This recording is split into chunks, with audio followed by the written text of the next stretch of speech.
kegiatan kita webinar series dan podcast bersama 50 pembicara muda yang merupakan sebuah event yang diadakan dalam rangka Dies Natalis ke-50 IST Akperin Yogyakarta.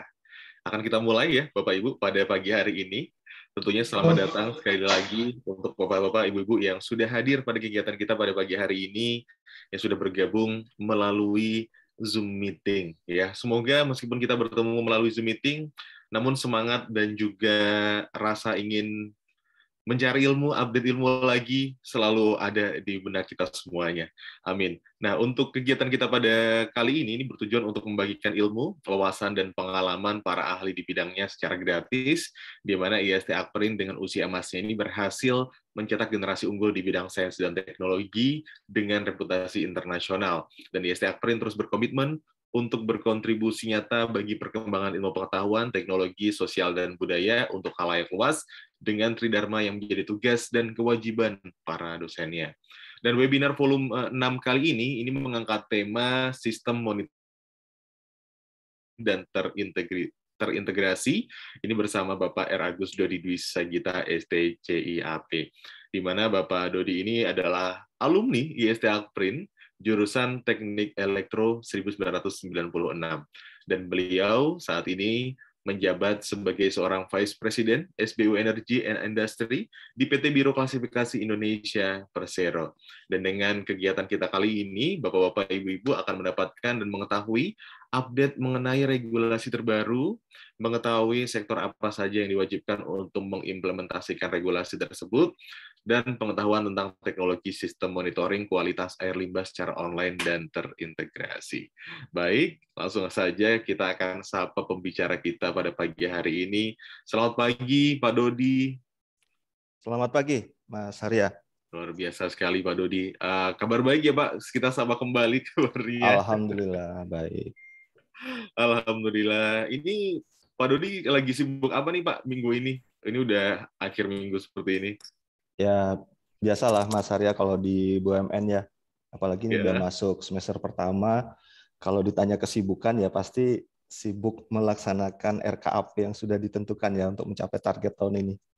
Baik dari sisi pengembangan portofolio, dari sisi operasi, dari sisi marketing.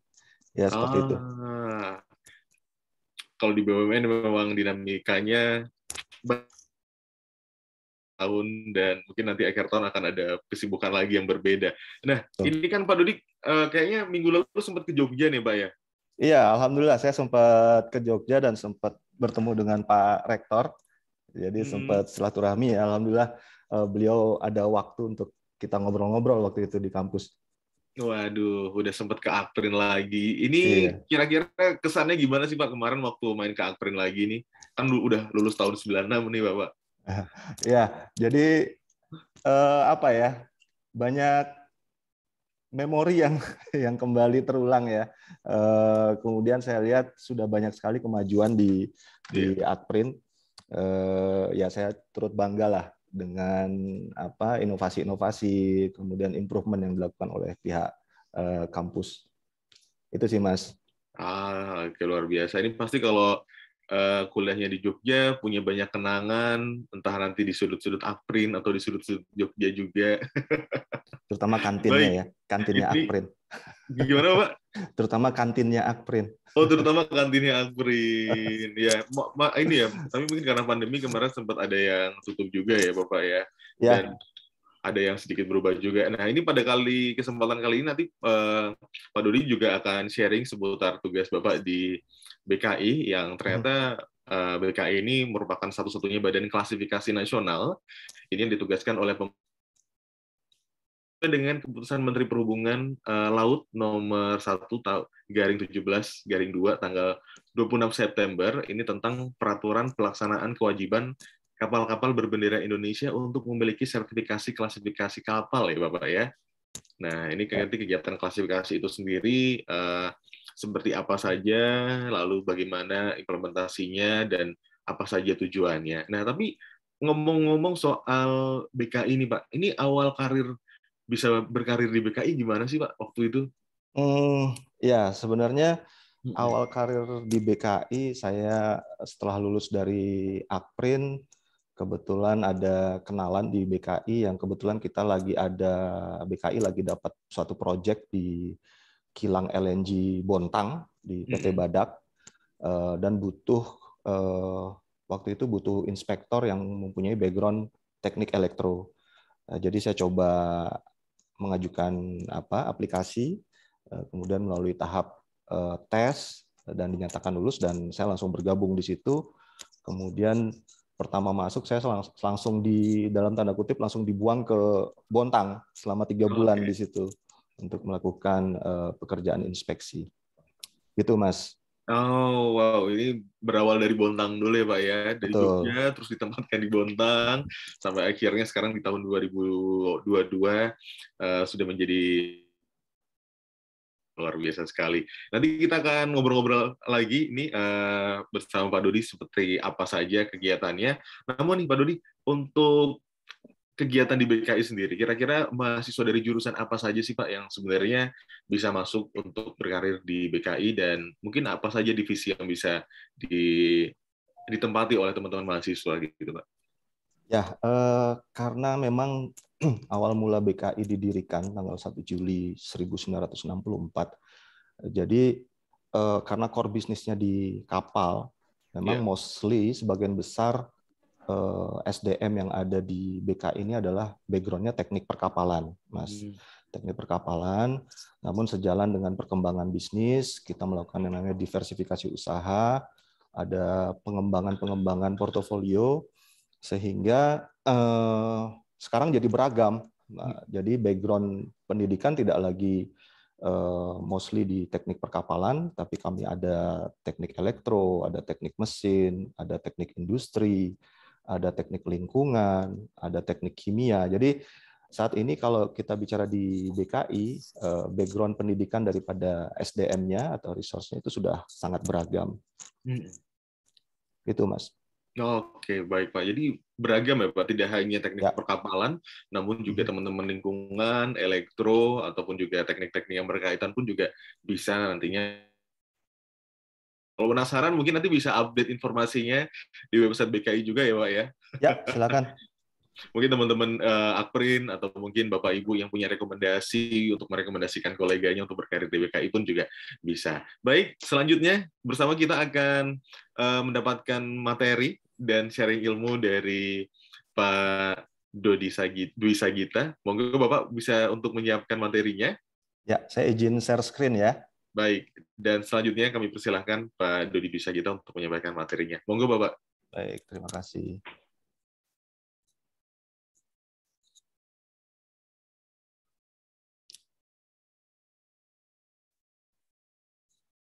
Apakah sudah tampak materinya? Sudah kelihatan Bapak? Oke. Oke, bismillahirrahmanirrahim. Yang saya hormati Bapak dan Ibu peserta webinar hari ini, tanggal 17 Juni 2022. Jadi ini suatu kebanggaan buat saya yang diberi kesempatan untuk sharing di sini terkait dengan wastewater online monitoring system yang sesuai dengan Peraturan Menteri Lingkungan Hidup nomor 93, kemudian ada tahun 2018, kemudian ada perubahan Peraturan Menteri Lingkungan Hidup nomor 80 tahun 2019. Oke, mungkin Bapak Ibu mungkin ada sedikit kurios, ada sedikit pertanyaan kenapa di sini ada 3 logo di sini, ada BKI, ada Skofindo, ada Surveyor Indonesia, kemudian di sini ada ID Survey. Ya, sedikit saya sampaikan bahwa saat ini kami sudah holding, jadi ada holding antara BKI, Skofindo, dan Surveyor Indonesia, di mana BKI sebagai lead-nya. Kalau kita bicara mau membedah detail terkait dengan holding ini, mungkin nanti ada sesi tersendiri ya. Jadi ini tidak saya bahas secara detail.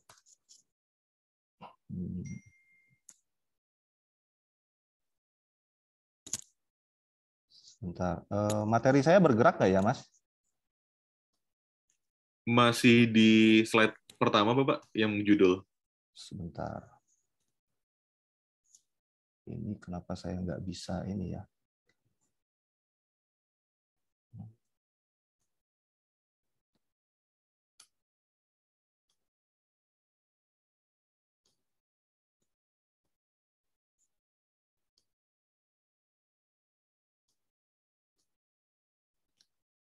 Oke. Kemudian kalau terkait dengan visi dan misi PT BKI, ya di sini kita punya visi menjadi perusahaan jasa pemastian yang terintegrasi dan berkelas dunia, memperkuat bangsa dengan membangun kepercayaan. Jadi ini adalah visi kami, kemudian kami mempunyai 3 misi, karena kami bergerak di bidang jasa TIC, kita sebutnya jasa TIC, Testing, Inspection, and Certification. Jadi ada 3 misi yang kami harus jalankan ke depannya terkait dengan menyediakan jasa yang komprehensif dan terpercaya dengan memperkuat kapasitas dan kapabilitas terkait sumber daya manusia, teknologi, dan inovasi melalui sinergi dan integrasi bisnis, menyediakan jasa yang komprehensif dan terpercaya dengan memperkuat kapasitas. Ya ini ada double ini.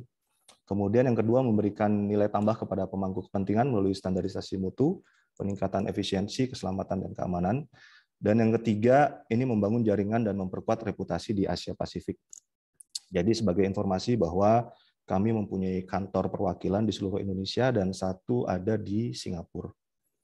Nah, ini adalah pengakuan-pengakuan yang sudah kami dapatkan sebagai BKI di sini, baik pengakuan secara nasional maupun internasional. Kami sudah mendapatkan sertifikasi ISO 17020, kemudian ISO 37000 yang terkait dengan SMAP atau Anti Bribery Management. Kemudian kita juga mendapatkan sertifikasi 17065, ISO 17025 untuk laboratorium, kemudian 18.000 untuk HSE atau OSAS. Kemudian kita juga mendapatkan sertifikasi SMK 3 dari Kementerian Ketenagakerjaan, kemudian ISO 14.000 untuk Environmental Management, kemudian ISO 20.000 untuk IT Management, kemudian ISO 9001 untuk Quality Management System.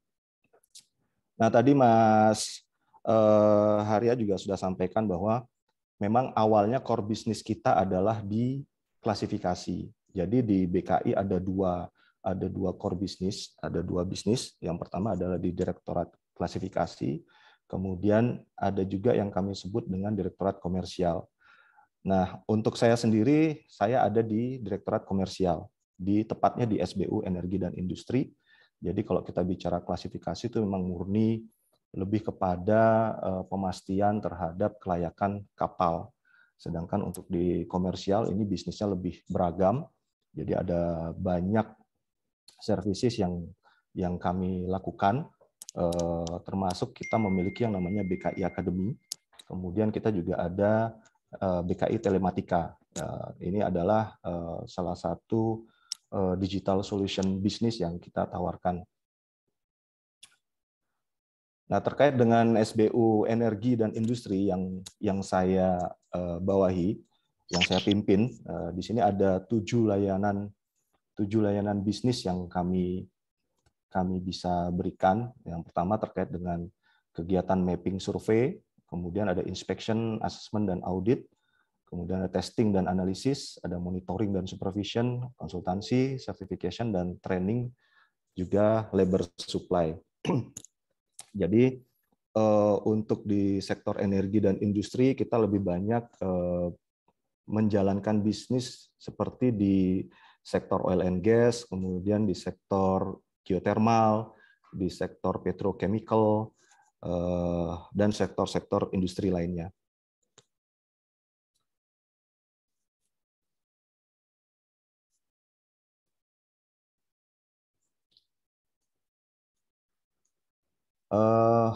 Ini detail daripada jasa atau bisnis yang bisa kami tawarkan. Dari 7 layanan jasa tersebut, kita bisa melakukan yang namanya pemastian terhadap kondisi sipil dan infrastruktur. Ini contohnya kita banyak terlibat di pekerjaan konstruksi untuk pemastian terhadap kualitas daripada konstruksi. Kemudian kita juga ada bisnis terkait dengan destructive test, kemudian ada dan berbagai macam, lebih banyak kepada pemastian terhadap kualitas, aspek kualitas, keamanan, dan compliance terhadap regulasi maupun standar yang diacu.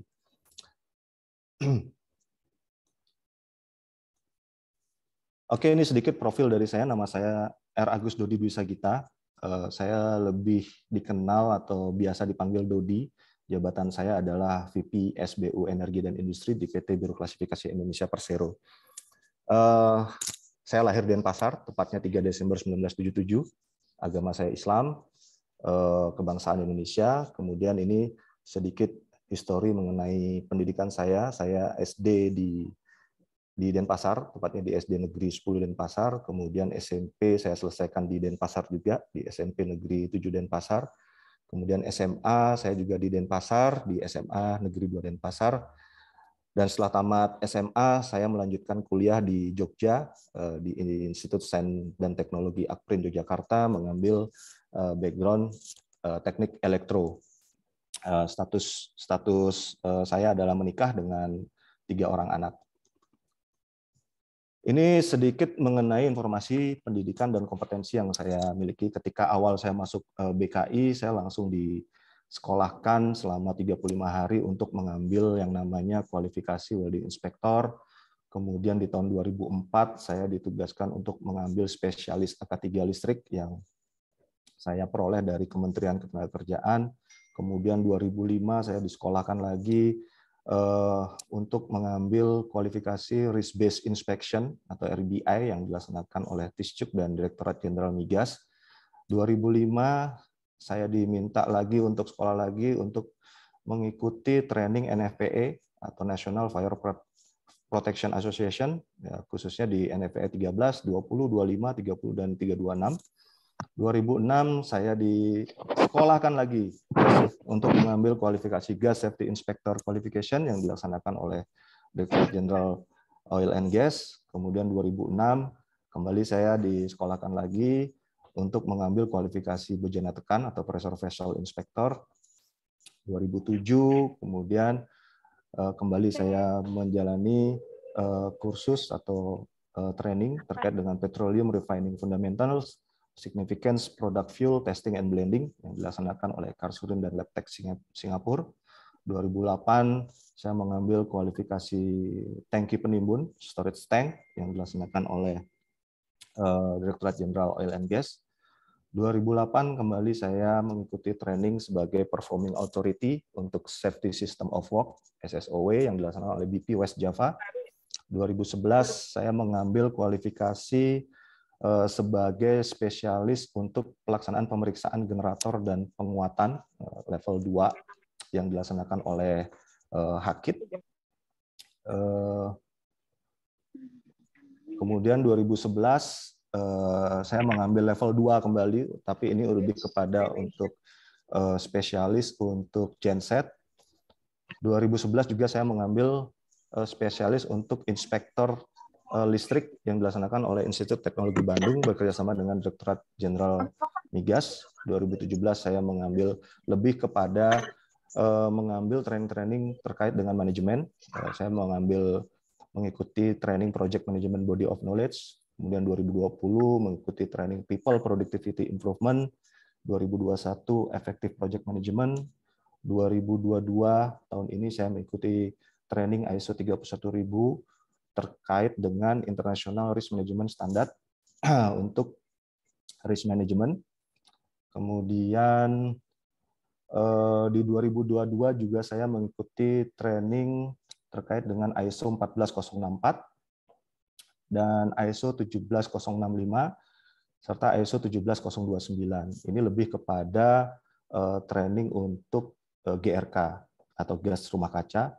Dan di 2022 juga saya mengambil sertifikasi untuk internal auditor profesional atau SIAP.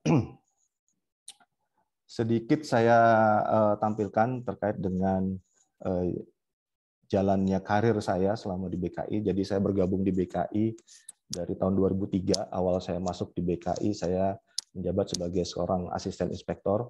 Kemudian di tahun 2007 saya mengikuti ujian alih status untuk menjadi seorang asisten inspektor 2. Kemudian 2011 saya ada pengangkatan menjadi asisten inspektor 1.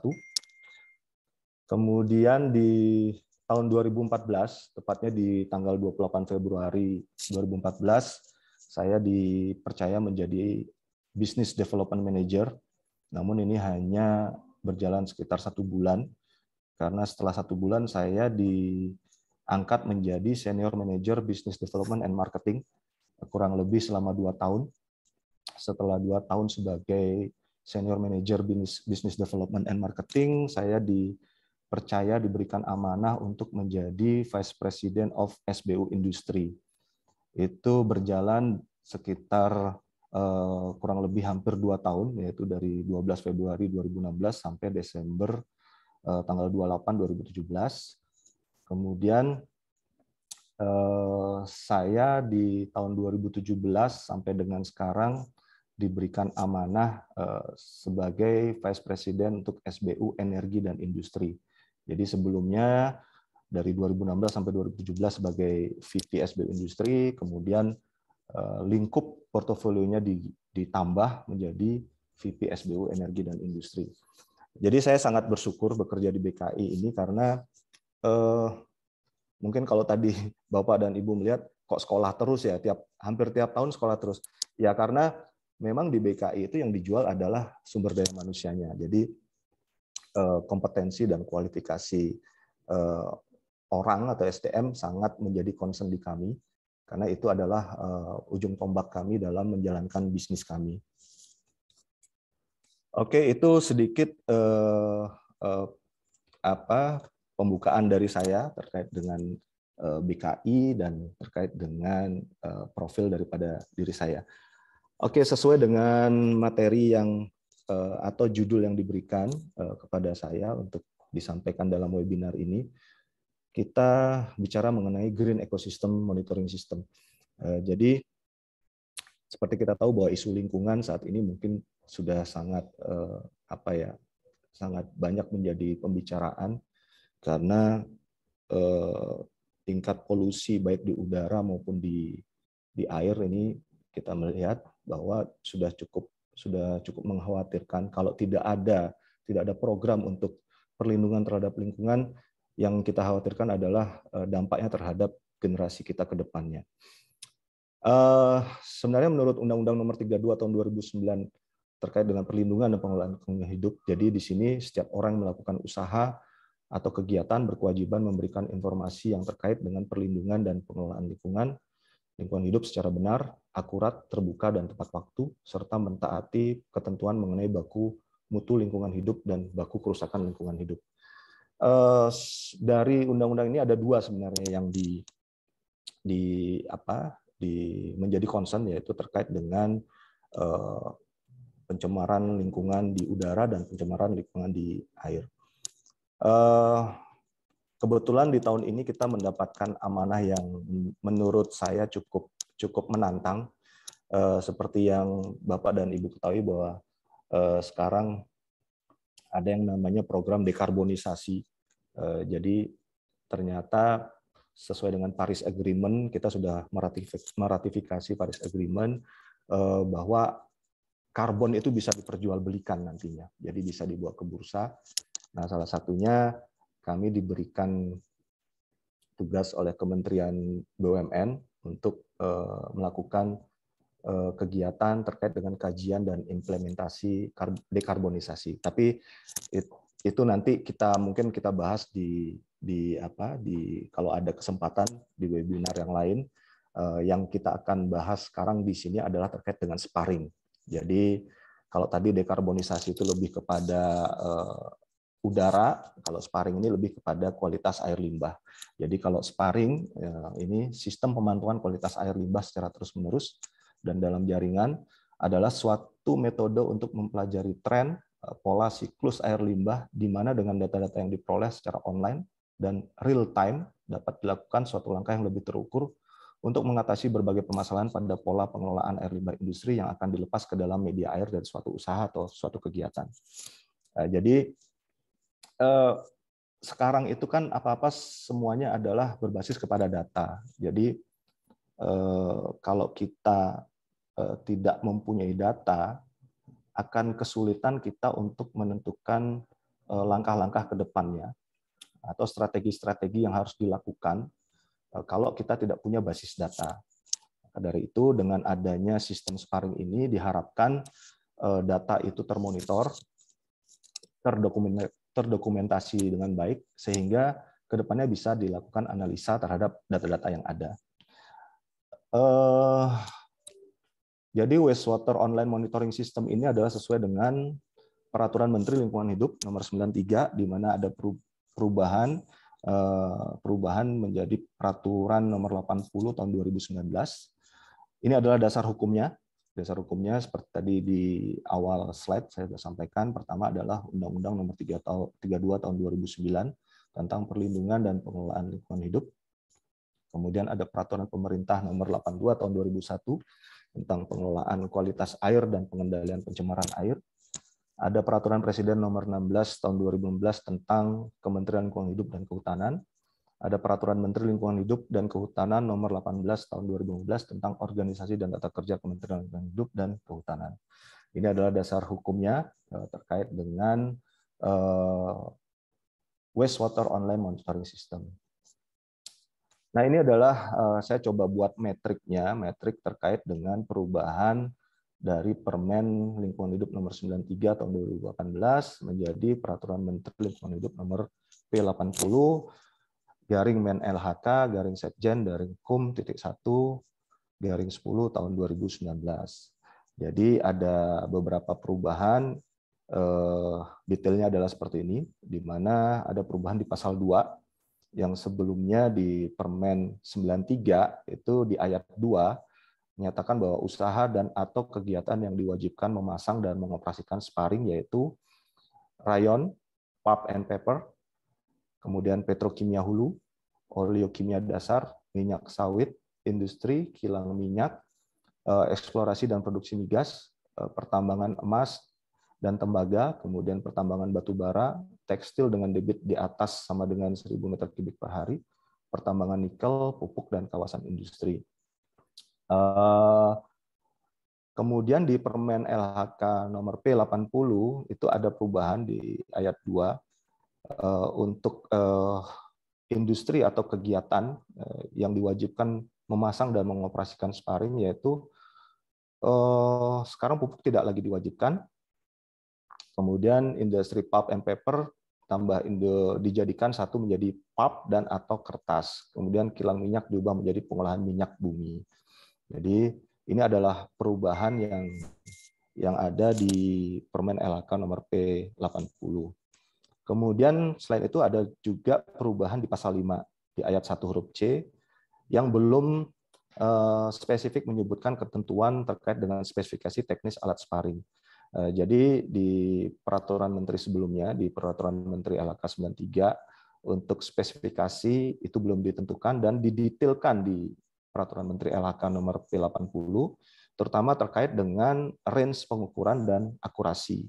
Jadi untuk range pengukuran terhadap parameter baku mutu yang ditentukan itu sudah, untuk spek alatnya sudah ditentukan di Permen LHK nomor P80. Kemudian ada perubahan juga di lampiran 2, di mana parameter NH3N, amonia di sektor oleokimia, tekstil, dan kawasan industri tidak diwajibkan. Di Permen P80, ini ada penambahan parameter NH3-N atau amonia di sektor oleokimia, tekstil, dan kawasan industri itu diwajibkan untuk dilakukan pengukuran.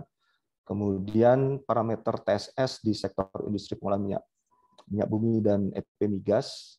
Di sini ada pengurangan parameter TSS untuk pengolahan minyak bumi dan EP migas, eksplorasi dan production minyak dan gas.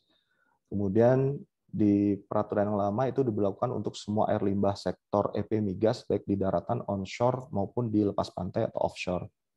Di peraturan yang baru, sektor EP migas hanya diberlakukan untuk air terproduksi dari proses produksi migas di daratan, yaitu di onshore.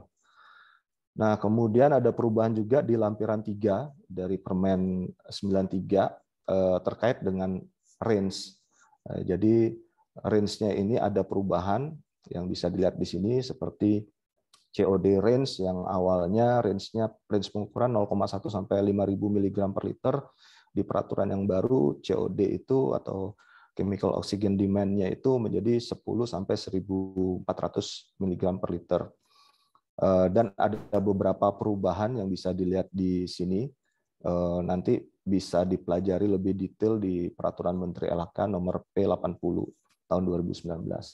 Termasuk akurasi yang dulunya tidak ada, di sini sudah ditentukan akurasi daripada alat ukur yang digunakan untuk mengukur baku mutu limbah, seperti pH, kemudian NH3N, kemudian COD, TSS, dan debit. Ini akurasinya dibatasi 10% untuk penyimpangannya. Oke, selanjutnya adalah sesuai dengan pasal 2 dan lampiran 2 Peraturan Menteri Lingkungan Hidup nomor 80 tahun 2019. Ada 12 industri. Ada 12 industri yang diwajibkan untuk menerapkan yang namanya sparring ini. Jadi pertama adalah industri rayon. Kemudian di sini di dalam peraturan ini juga sudah ditentukan untuk industri rayon baku mutu apa yang harus di capture atau diukur. Pertama adalah terkait dengan pH, kemudian COD, TSS, dan debit. Kemudian di industri pulp and paper itu sama dengan rayon parameternya yang harus diukur. Kemudian di petrokimia hulu juga sama. Kemudian untuk di oleokimia dasar itu ada tambahan untuk pengukuran amonia, kandungan amonia. Kemudian di kelapa sawit itu juga pH, COD, TSS, dan debit. Di kilang minyak itu juga pH, COD, TSS, debit.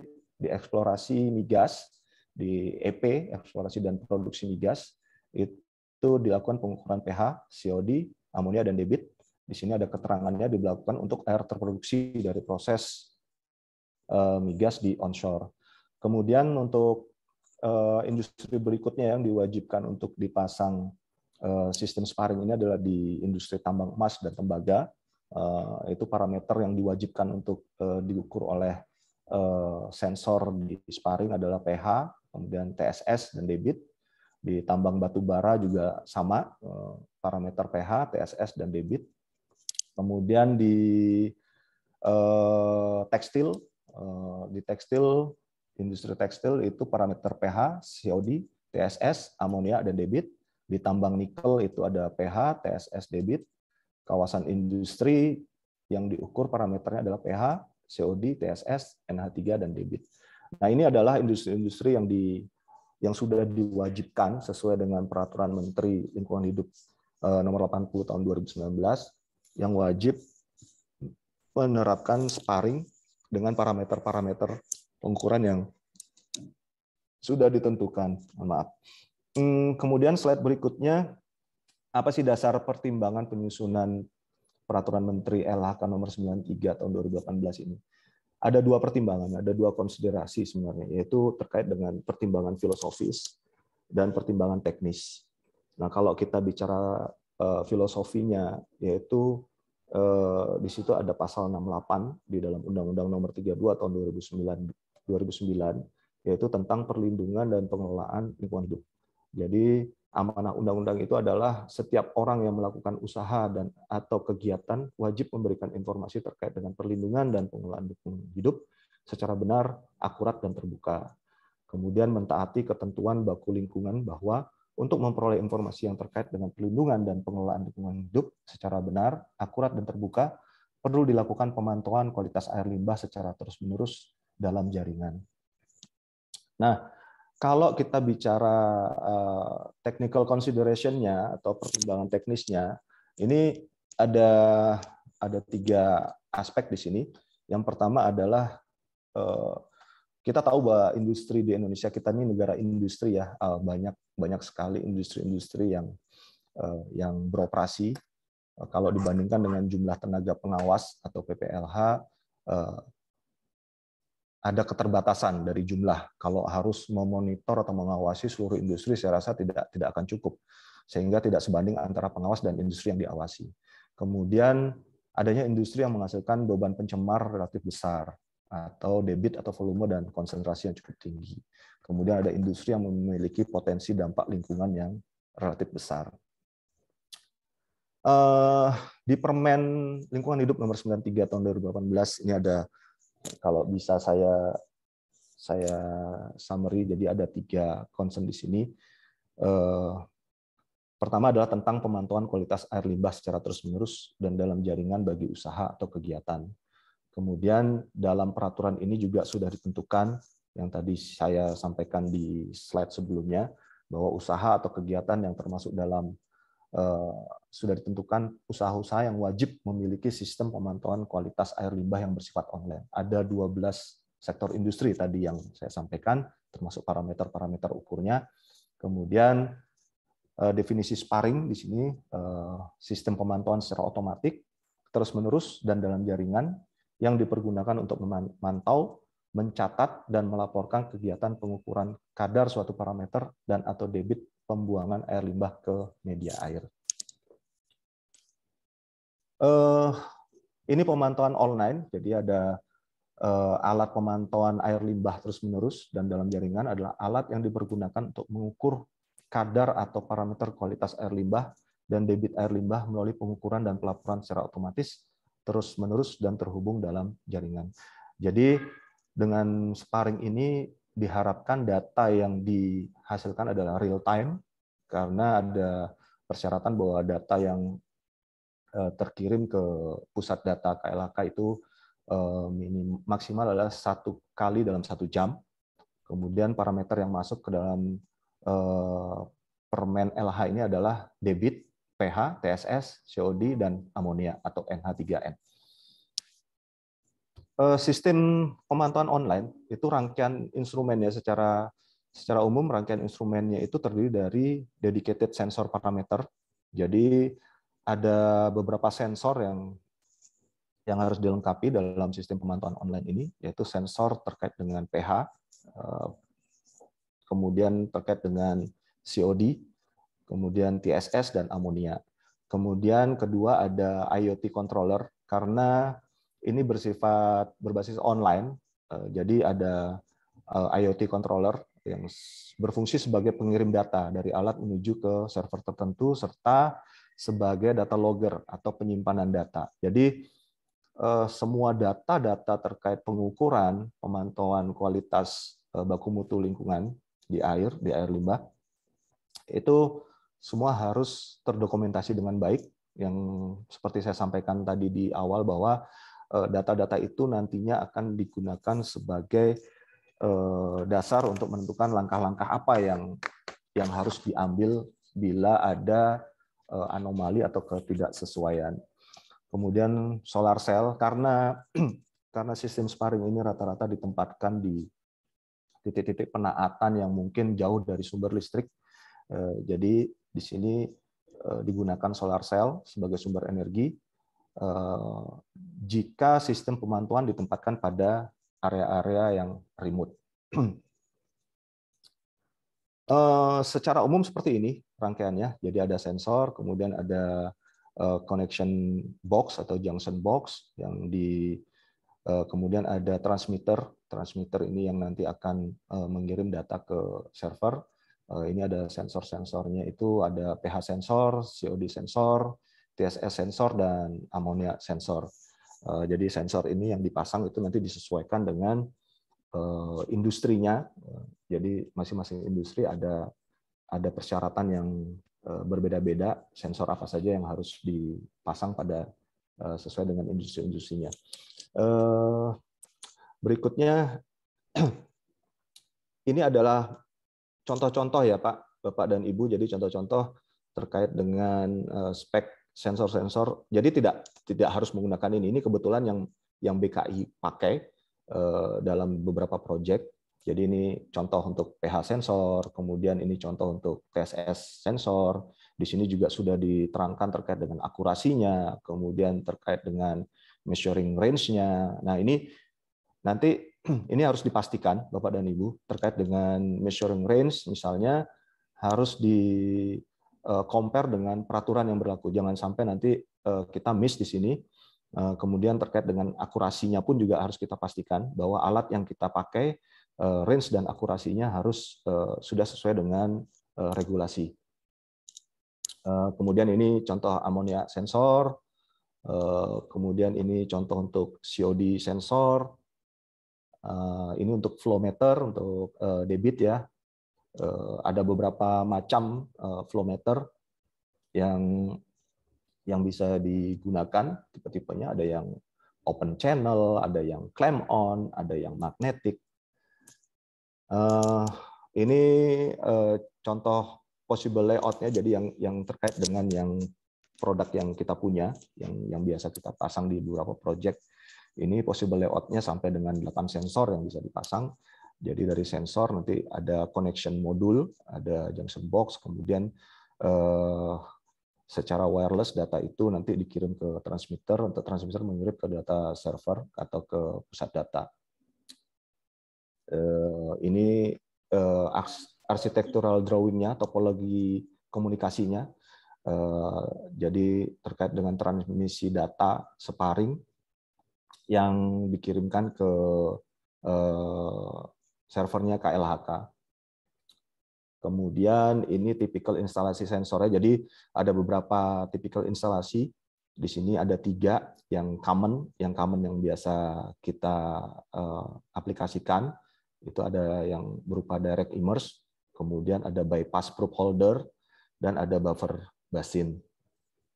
Ini adalah tipikal instalasi sensor yang bisa diaplikasikan dalam project. Nah, ini ketentuan sistem sparring. Jadi sistem sparring pun sudah diatur di dalam Peraturan Menteri Lingkungan Hidup Nomor 80 Tahun 2019.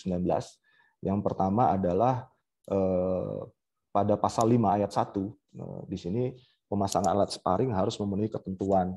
Ada tiga persyaratan yang sudah ditentukan di pasal 5 ayat 1 ini.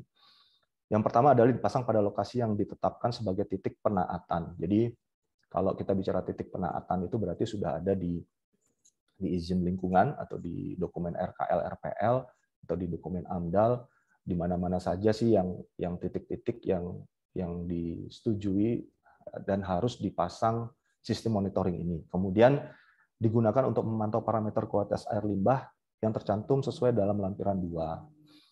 Yang ketiga, menggunakan spesifikasi teknis alat sparring dengan ketentuan sebagaimana tercantum dalam lampiran 3. Nah, Bapak Ibu harus pastikan bahwa seperti yang saya sampaikan sebelumnya, bahwa tolong pastikan bahwa range measurement dan akurasinya sudah memenuhi regulasi yang ditentukan. Kemudian di ayat 2, dalam hal titik penaatan lebih dari 1. Nah, jadi kalau titik penaatannya itu lebih dari 1, jadi alat sparring dipasang pada titik penaatan yang memiliki beban terbesar. Dan atau menentukan salah satu titik dalam hal beban sama besar. Jadi kalau ada 2 titik penaatan, yang dipasang sparring adalah yang memiliki beban terbesar. Atau kalau bebannya sama, salah satu titik aja yang dipasang sparring. Kemudian pasal 7A, nah ini yang tidak kalah penting adalah harus lulus uji konektivitas dengan pusat data yang berada di Kementerian LHK. Nah, kenapa harus lulus uji konektivitas? Karena di sini harus dipastikan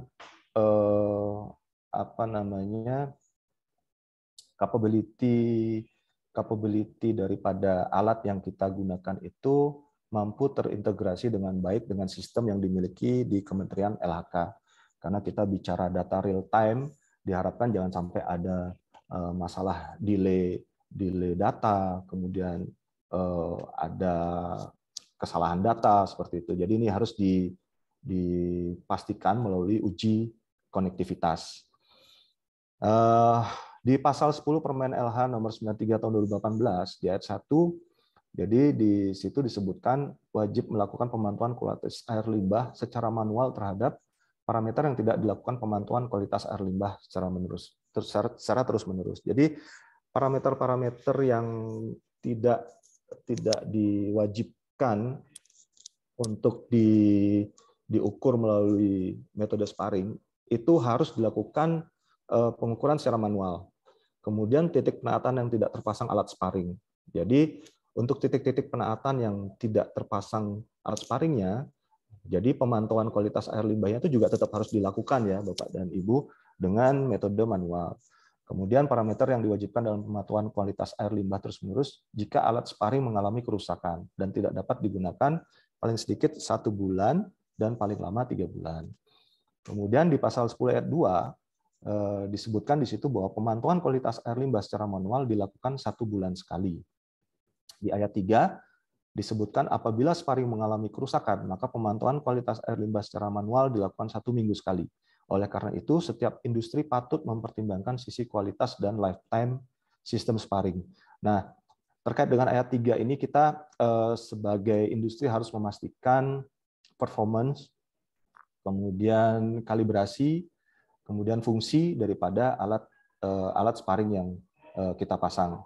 Kemudian ayat 4 terkait dengan pemantauan kualitas air limbah wajib dilakukan oleh lab yang terakreditasi dan atau terregistrasi di KLHK. Oke, slide berikutnya, kapan sih data sparring ini dinyatakan valid atau sahih ya? Jadi di peraturan menteri itu juga ditetapkan bahwa data sparring itu dianggap valid bila pertama telah lulus uji konektivitas. Nanti akan saya tampilkan uji konektivitas itu seperti apa sih ininya. Kemudian dibangun sesuai dengan spesifikasi dan kelengkapan persyaratan dalam petunjuk operasional. Jadi setiap peralatan itu tentunya kita tahu bahwa ada manual book-nya atau ada SOP-nya, ada prosedur operasinya. Nah, terus ada spesifikasi desainnya. Nah, ini harus dibangun sesuai dengan spesifikasinya. Jadi, yang ketiga, dioperasikan sesuai dengan instruksi kerja. Yang keempat, dioperasikan sesuai dengan jaminan mutu yang tertulis. Jadi, setiap produk itu pasti ada garansinya. Garansinya itu ada batasan-batasan, seberapa jauh batasan yang sudah ditentukan. Jadi, kita tidak boleh mengoperasikan di luar batasan-batasan tersebut. Kemudian ada berikutnya berfungsi dengan baik. Ini bisa dipastikan pada saat nanti melakukan yang namanya uji konektivitas. Kemudian data itu dilakukan pemantauan setiap 1 jam. Dan yang terakhir dihitung berdasarkan data rata-rata harian, paling sedikit 85% atau 20 data dari pembacaan yang sah. Nah, kalau kita bicara sehari ada 24 kali pengukuran. Nah, ini berarti data yang sah itu minimal adalah 20 data, kemudian atau 85%-nya. Seperti itu. Itu yang dianggap valid. Kemudian, nah ini aturan terkait dengan perawatan dan kalibrasi. Penanggung jawab usaha atau kegiatan wajib melakukan perawatan dan uji kelaikan alat sparring secara periodik dan dilakukan pencatatan dan pendokumentasian. Nah, jadi ketika melakukan perawatan dan uji kelaikan, itu semuanya harus dicatat dan didokumentasikan dengan baik.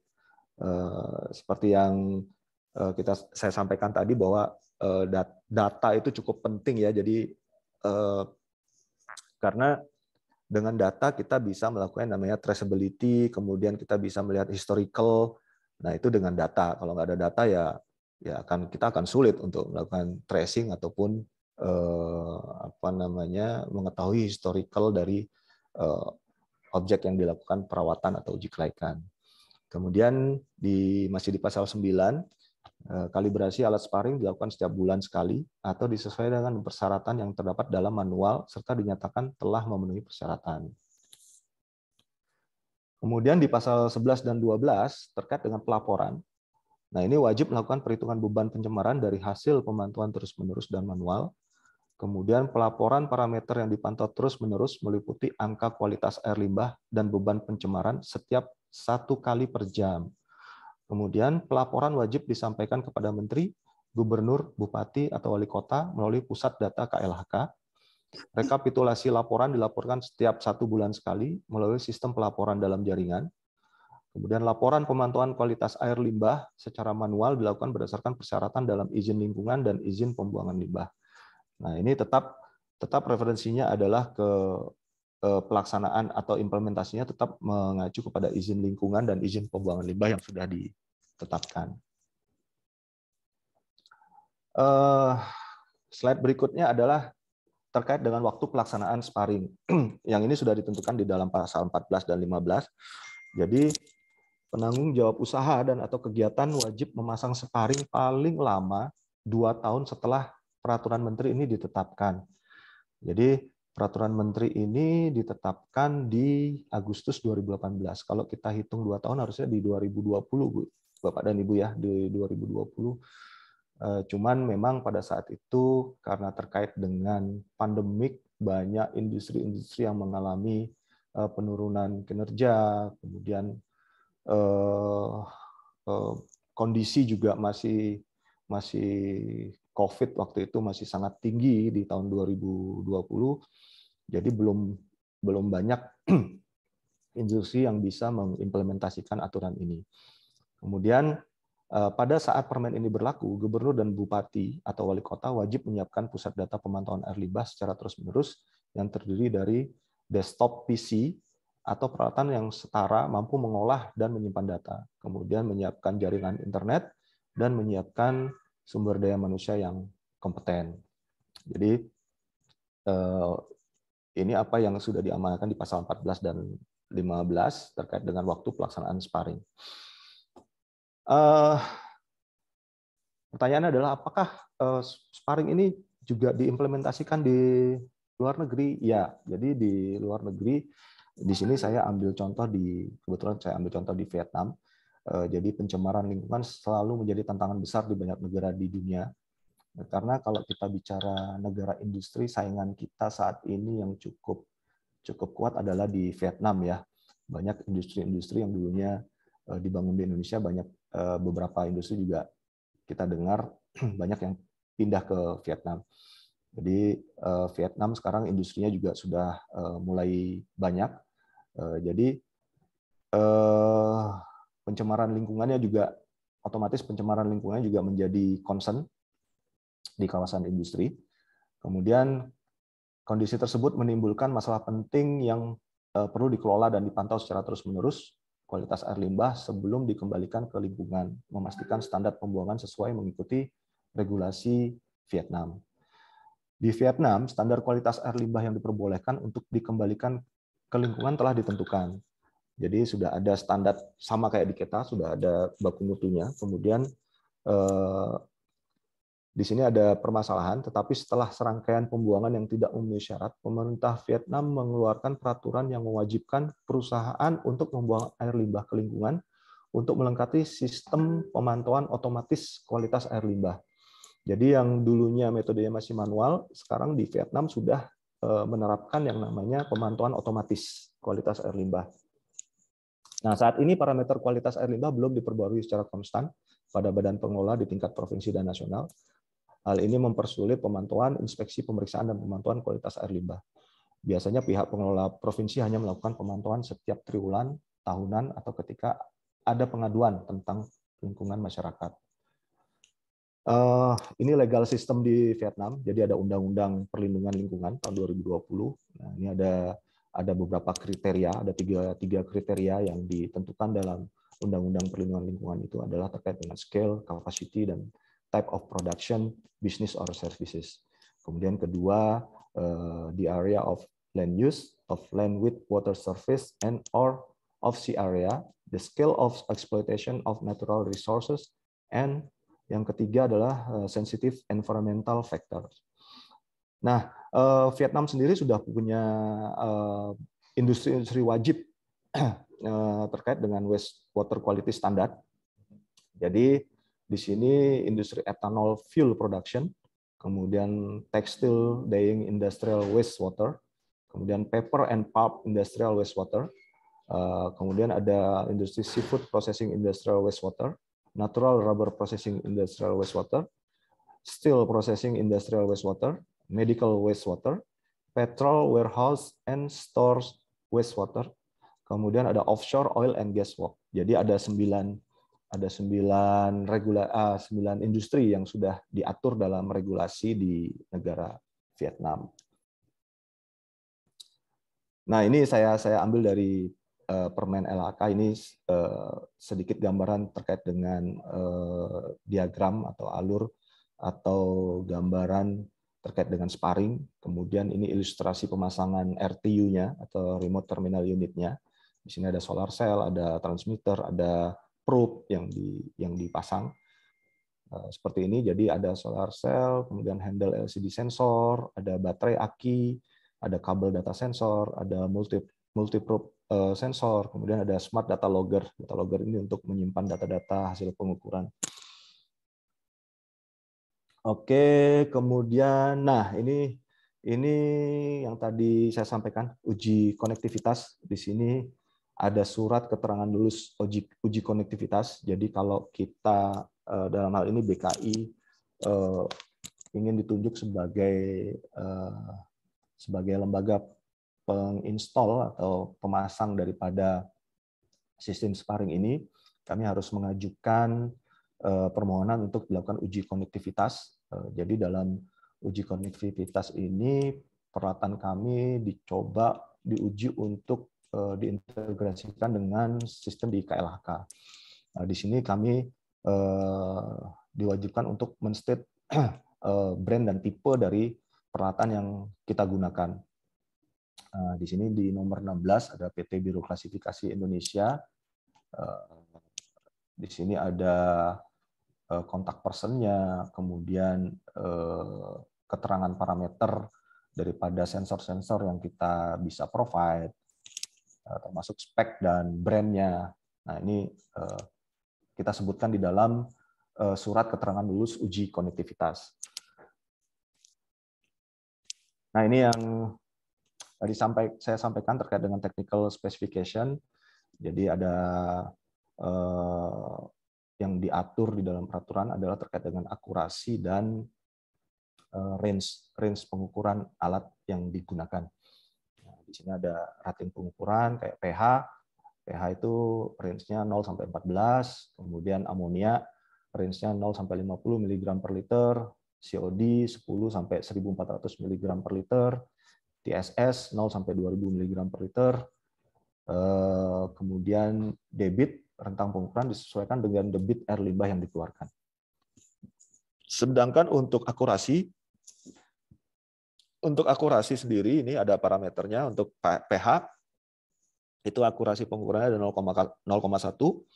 kemudian amonia 10%, COD 10%, TSS 10%, debit 10%. Artinya penyimpangan yang diperbolehkan hanya sebesar 10%. Di lampiran 4 di Permen LHK nomor 93 tahun 2018, di sini juga sudah diberikan contoh laporan sparring. Bisa dilihat nanti di peraturan menteri kalau Bapak Ibu mau buat laporan contoh laporan sparring ya seperti ini. Ini adalah laporannya. Di situ ada ID titik penaatan, misalnya kemudian di tanggal berapa data itu diambil, jamnya, suhu daripada air limbah yang diambil parameternya, kemudian ada pengukuran pH, ada pengukuran COD, ada pengukuran TSS, ada pengukuran debit, kemudian termasuk beban pencemaran air kilogram per hari untuk COD dan TSS. Ini adalah contoh laporan sparring yang mungkin bisa menjadi referensi Bapak Ibu dalam membuat laporan hasil pemantauan. Nah, ini terkait dengan baku mutu. Baku mutu nanti bisa dilihat juga di peraturan. Jadi sudah diatur di dalam peraturan berapa sih maksimal baku mutu yang sudah ditentukan oleh pemerintah, oleh regulator yang harus ditaati oleh para industri, masing-masing industri. Spesifik industri misalnya di sini industri minyak sawit, kemudian ada juga industri petrokimia hulu. Jadi misalnya biochemical oxygen demand-nya berapa, kadar paling tingginya, kemudian COD-nya, chemical oxygen demand-nya berapa, paling tinggi, TSS-nya berapa, minyak dan lemak berapa. Ini aturan baku mutunya yang harus ditaati. Artinya konsentrasi ini yang dibuang ke perairan itu tidak boleh melebihi batas ini. termasuk di industri kimia hulu, kemudian di industri rayon, di industri oleokimia dasar. Nah, ini saya capture dari peraturan Menteri Lingkungan Hidup nomor 5 tahun 2014, ada di lampiran 28 dan 33. Nah, di sini ada parameter-parameter yang harus diukur, termasuk batasan-batasan yang sudah ditetapkan. Kemudian ini baku mutu untuk industri pulp and paper. Ini ada di lampiran 35 di Permen Lingkungan Hidup nomor 5 tahun 2014. Kemudian ini baku mutu untuk kawasan industri. Ini juga diatur di Peraturan Menteri Lingkungan Hidup nomor 3 tahun 2010. Jadi baku mutu itu ada peraturan menterinya sendiri, Bapak Ibu. Jadi jangan salah, karena berbeda-beda nantinya kalau Ibu misalnya melakukan supervisi atau verifikasi di lingkungan minyak dan gas, nah itu nanti aturannya beda. Nanti di kawasan industri aturannya beda. Di industri oleokimia dasar juga berbeda. Kemudian di pulp and paper, nah itu beda juga nanti. Ada aturannya sendiri, kemudian ada baku mutunya sendiri yang sudah ditentukan. Nah, ini contoh untuk yang di minyak dan gas, termasuk panas bumi. Nah, ini peraturan menterinya ada di Peraturan Menteri Lingkungan Hidup nomor 19 tahun 2010. Nah, jadi yang agak unik ini di kegiatan minyak dan gas ini adalah di sini kalau Bapak Ibu lihat, baku mutu air limbah kegiatan eksplorasi dan produksi migas dari fasilitas darat onshore lama. Kemudian baku mutu air limbah kegiatan eksplorasi dan produksi migas dari fasilitas darat onshore baru. Nah, kenapa ini dibedakan? Ada lama, ada baru. Nah, jadi di peraturan ini disebutkan, kalau saya nggak salah, untuk yang onshore lama ini adalah aturan untuk instalasi yang dibangun sebelum tahun 1996. Nah, kemudian untuk yang onshore baru ini adalah untuk instalasi yang dibangun setelah tahun 1996. Nah, jadi kalau kita compare, di sini ada pengetatan baku mutunya. Jadi kalau kita lihat di poin B di onshore lama itu misalnya di sulfida terlarut atau sebagai H2S, itu di peraturan yang di onshore lama itu maksimal 1 mg per liter, sedangkan di onshore baru ini lebih ketat, jadi maksimal di 0,5 mg per liter, termasuk sudah ditentukan metode SNI-nya menggunakan apa. Nah, ini dengan beberapa parameter ini sudah, jadi kita bisa refer ke sini, jadi lebih mudah dan ada dasarnya dalam kita melakukan analisa. Kemudian ini juga baku mutu pembuangan air limbah proses dari kegiatan pengolahan minyak bumi. Nah, ini untuk kegiatan di kilang, di pengolahan, di refinery. Nah, jadi diatur di Peraturan Menteri Lingkungan Hidup nomor 19 tahun 2010. Nah, ini juga sudah diatur di sini, jadi ini bisa dijadikan referensi dalam menentukan baku mutu lingkungan, apakah dia comply atau tidak. Oke, berikutnya ini contoh-contoh pemasangan proyek-proyek kami yang selama ini sudah dilakukan. Ini web base-nya kita monitor. Kemudian ini proyek di Parna Pontianak, ini di Toray Tangerang, ini di KJI Karawang Barat, kemudian KIIC Karawang Barat, TPPI Tuban,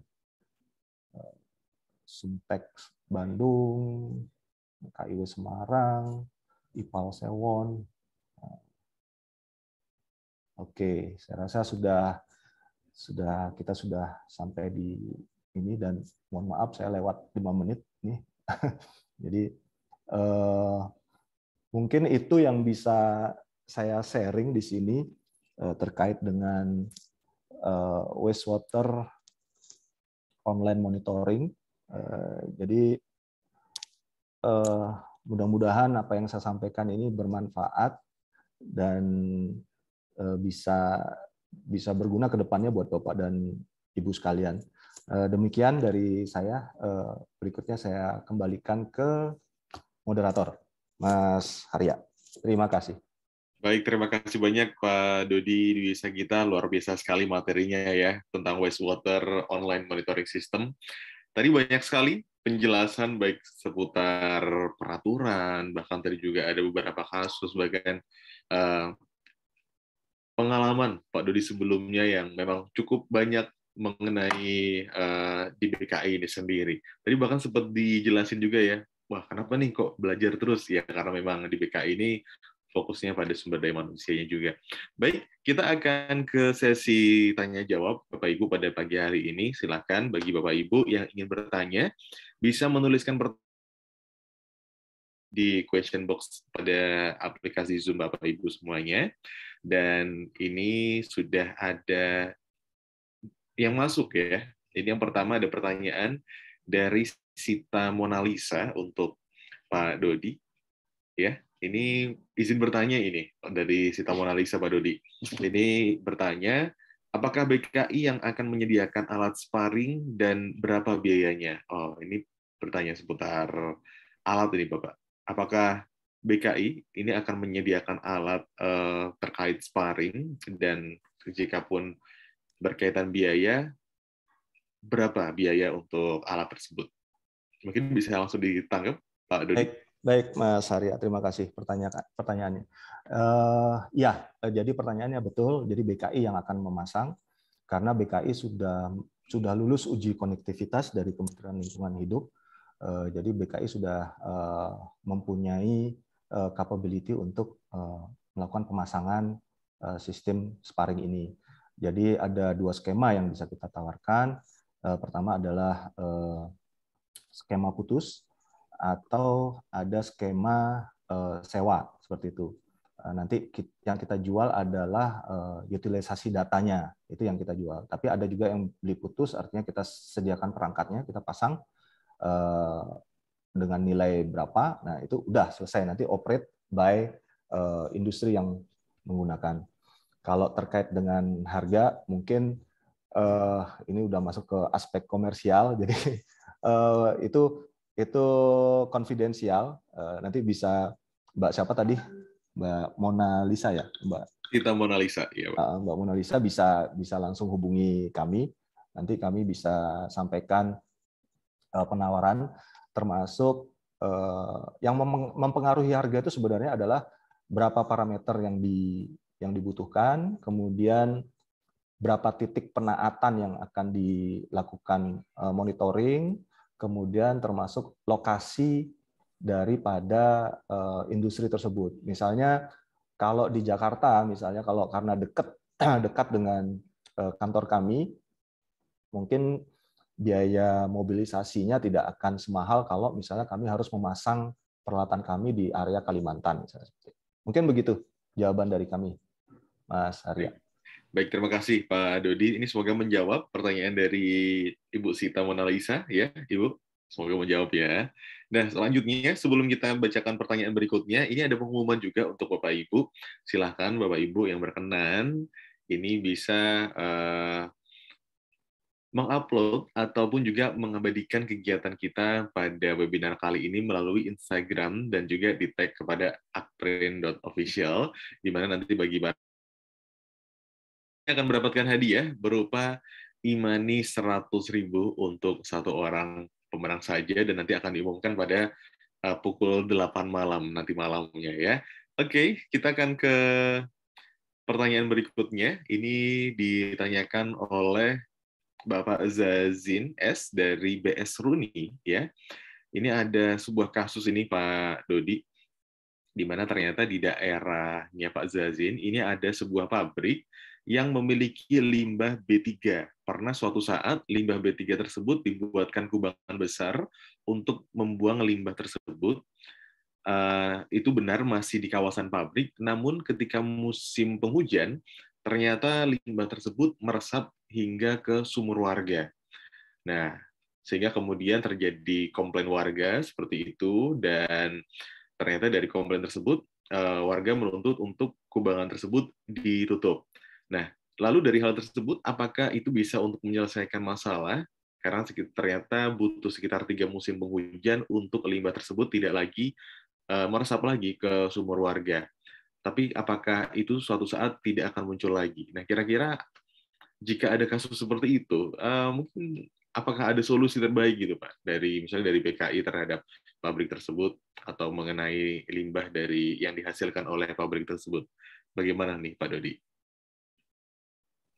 Ya, terima kasih pertanyaannya. Jadi kalau terkait dengan hal tersebut, jadi gini, kami dalam melakukan suatu proses inspeksi atau verifikasi, salah satu aspek yang kami verifikasi adalah terkait dengan aspek pencemaran lingkungan. Nah, bagaimana cara kami melakukan verifikasinya adalah tentunya kami akan pertama kali akan melihat yang namanya izin lingkungan, kemudian dokumen RKL RPL-nya, termasuk ataupun dokumen AMDAL-nya. Nah, kami akan melakukan yang namanya review terhadap dokumen-dokumen tersebut, dan kami melakukan namanya pemastian terhadap implementasi dari dokumen tersebut. Nah, dengan ada, kalau kita bicara tadi case tadi, kita akan lihat dulu dokumennya.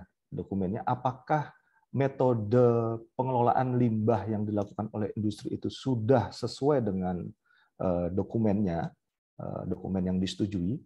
Kalau belum, ya kita akan berikan namanya NCR, namanya Non-Conformity Report. Non-Conformity Report itu adalah laporan ketidaksesuaian yang harus ditindaklanjuti oleh industri tersebut. Nah, itu akan dilaporkan kepada government terkait. Jadi dilaporkan oleh pemerintah kementerian atau lembaga terkait. Dan ketika itu belum ditindaklanjuti, maka sertifikasi yang kami lakukan tidak akan kami terbitkan. Ya, jadi bisa dikatakan bahwa sertifikasi itu belum layak sehingga sertifikat tidak kami terbitkan. Nah, kalau melihat case tadi, kita lihat dulu, harus kita lihat dulu. Jadi apakah metode itu memang sudah sesuai dengan yang ditetapkan dalam dokumen RKL RPL atau belum?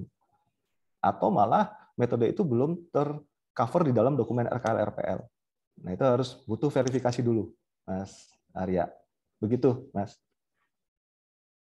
Baik, terima kasih Pak Dodi ya. Jadi akan ada sertifikasi juga dan akan monitoring juga ya, tadi juga sudah disampaikan. Terima kasih. Ini untuk Pak Zazin ya. Mungkin ada sudah cukup mungkin ya pertanyaannya. Baik, kita akan ke pertanyaan selanjutnya. Ini baru saja masuk dari Bapak Margana. Ini izin bertanya, Pak Dodi, untuk fasilitasi pemantauan kualitas lingkungan, kira-kira budget untuk pengadaan alat tersebut berapa ya, Pak? Oke. Baik, mungkin Pak Dodi bisa tanggapannya, Ya, Bapak. kalau tadi kayaknya sama dengan pertanyaannya Bu Mona Lisa ya, Mas Arya ya. Iya. Jadi kalau bicara budget, tadi saya sampaikan ada beberapa hal yang perlu kami ketahui dulu. Pertama adalah berapa parameter yang dilakukan monitoring. Industrinya apa nih? Misalnya kalau kita bicara industri petrokimia misalnya, kan ada berapa parameter tuh, entah itu 4 atau 3 yang harus dilakukan. Kemudian lokasi daripada industrinya di mana. Kemudian berapa titik penaatan yang dibutuhkan. Nah, itu sangat mempengaruhi dari budget yang dibutuhkan. Kalau memang butuh detail berapa biaya, mungkin nanti bisa hubungi kami secara ini ya, secara di luar webinar ini. Mungkin itu, Mas Arya. Baik, terima kasih Pak Dodi ya. Ini Pak Margana untuk jawabannya ya. Mungkin nanti bisa untuk kontak-kontak lagi selanjutnya setelah kegiatan webinar kita kali ini. Baik, mungkin ada satu kali lagi mungkin yang Bapak Ibu yang ingin bertanya kepada Pak Dodi pada kesempatan kali ini.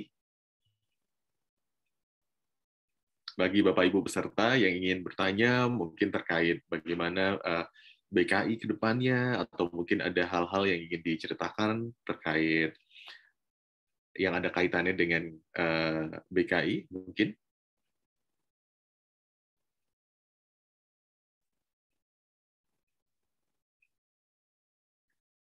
Baik, apabila tidak ada, kami persilahkan juga baik Bapak Ibu peserta untuk bisa mengisi form presensi yang oleh panitia pada kolom chat Zoom, di mana nanti tersebut untuk mengisi presensi dan nantinya untuk bisa mendapatkan sertifikat ya. Dan nanti untuk sertifikat akan dibagikan oleh panitia melalui WA group dengan link yang ada di form presensi. Terima kasih, dan terima kasih tentunya untuk Pak Dodi untuk kesempatan kita pada pagi kali ini. Terima kasih banyak, Pak Dodi. Sama-sama, Mas Arya. Terima kasih. Dan sebelum kita tutup, Bapak Ibu peserta dan Pak Dodi, mungkin kita bisa untuk berfoto bersama terlebih dahulu. Boleh diaktifkan terlebih dahulu kamera Bapak Ibu semua pada pagi hari ini. Monggo. Mungkin tadi yang sudah mengikuti dari jam 9 dan sudah mendapatkan materi banyak sekali. Ini akhirnya bisa melihat wajah-wajahnya nih, siapa saja yang sudah hadir. Ini terima kasih tentunya untuk Bapak Ibu yang sudah meluangkan waktunya mengikuti webinar kita pada pagi hari ini. Luar biasa sekali. Baik, selanjutnya mungkin teman-teman panitia ya, ini untuk kita foto bersama, screenshot. Akan kita hitung dalam hitungan 3, 2, 1. Oke.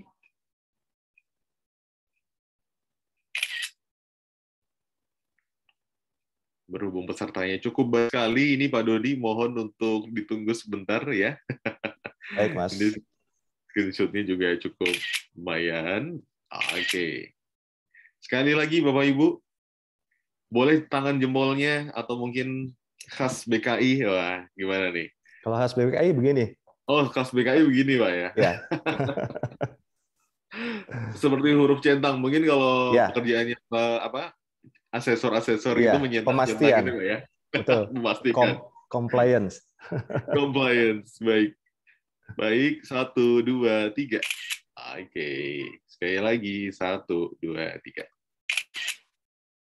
Baik, terima kasih Bapak Ibu semuanya yang sudah hadir pada webinar kita kali ini, dan demikian webinar series volume 6 bersama Bapak R. Agus Dwi Sagita STCIAP, Sistem Monitoring Kualitas Lingkungan secara online dan terintegrasi. Baik, namun sebelum kita tutup, ini mungkin Pak Dodi boleh Pak kita minta satu pesan terakhir dan ucapan selamat untuk Disnatalis IST Akper ini, Bapak. Oke. Ya, pertama saya ucapkan terima kasih kepada pihak kampus IST Akper Yogyakarta atas kesempatannya saya bisa sharing di sini. Kemudian saya ucapkan selamat buat IST Akprin yang ke-50 ya Mas Arya ya. Saya melihat kebetulan kemarin saya sempat main ke kampus, ketemu Pak Rektor, saya sempat banyak ngobrol dengan beliau. Mungkin nanti selanjutnya Pak Rektor akan berkunjung ke Jakarta untuk kita kumpul semua alumni Akprin, kita diskusi. Mudah-mudahan banyak masukan-masukan atau insight yang bisa disampaikan ke teman-teman alumni untuk kemajuan IST Akprin ke depannya. Sekali lagi saya ingin berpesan ke teman-teman mahasiswa IST Akprin, jadi bersyukur kepada teman-teman mahasiswa yang orang tuanya masih sanggup untuk menguliahkan kita. Jadi tolong itu dimanfaatkan sebaik-baiknya, fokus kuliah, selesaikan dengan sebaik-baiknya, cepat lulus, cepat kerja, cari pengalaman sebanyak-banyaknya, jadi cari network sebanyak-banyaknya, ya, tidak ada ruginya kita banyak teman, karena kalau kita punya musuh satu itu nggak ini ya, sangat tidak tidak baik buat kita.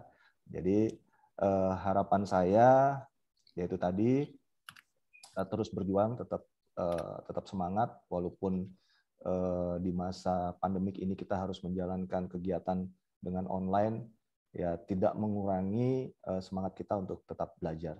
Sukses buat Akprin. Mungkin itu dari saya, Mas Arya. Baik, terima kasih Pak Dodi Biswagita. Selanjutnya juga ini berhubung sudah hadir juga ada Ibu Harmastuti. Selamat pagi Ibu.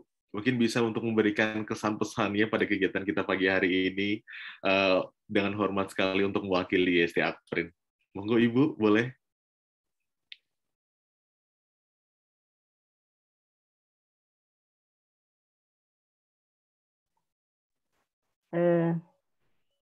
Terima kasih ini atas adanya webinar ini. Semoga webinar ini bermanfaat untuk semua.